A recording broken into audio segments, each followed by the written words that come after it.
बिस्मिल्लाहिर्रहमानिर्रहीम। कैमरामैन मोहम्मद सलीम अफरीदी के साथ आपका होस्ट मोहम्मद फ़हीम आपकी खिदमत में हाजिर हैं। जी तो नाजरीन, आज 24 दिसंबर है, साल का आखिरी हफ्ता है।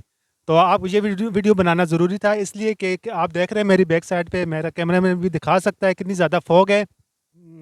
इस हफ्ते इस वीक फॉग रहेगी। ये बताना ज़रूरी था कि आप अगर ड्राइविंग कर रहे हैं तो अपनी हद रफ्तार स्लो रखें, ज़्यादा से ज़्यादा लेफ़्ट साइड पर रहें, क्योंकि अपनी जान है तो जहान है। नाज़रीन, अगर आप ड्राइविंग कर रहे हैं तो अपनी गाड़ी की डिम लाइट्स ऑन रखें।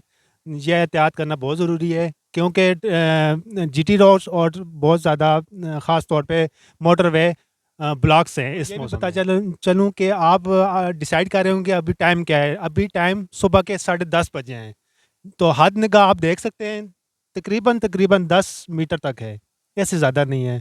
तो अपने मास्क भी लगाएं, ये एहतियात करें, क्योंकि ये फॉग बहुत ज़्यादा ख़तरनाक भी है बीमारी के लिहाज से। ये तो नाज़रीन, जब से मैं आप वीडियो बना रहा हूँ मुझे तकरीबन 5 मिनट हो गए। तो अब आपको बताते चलूँ मेरी टांगें, पाँव और हाथ वगैरह भी फ्रीज़ हो गए। तो नाज़रीन, आपको ये भी बताते चलूँ कि अटक डिस्ट्रिक्ट का टेम्परेचर और -डिग्री तक पहुँच चुका है। तो अपना भी, अपने बच्चों का भी, अपने बुज़ुर्गों का भी ख़ास तौर पे ख्याल रखें। आप इसी तरह आपको नेक्स्ट वीडियो तक आपको दोबारा मिलेंगे। तब तक के लिए दुआ में याद रखें। आपका अपना होस्ट मोहम्मद फ़हीम।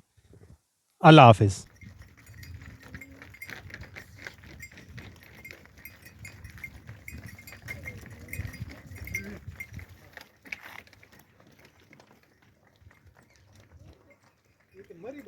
मैं ना मरी तो भी काम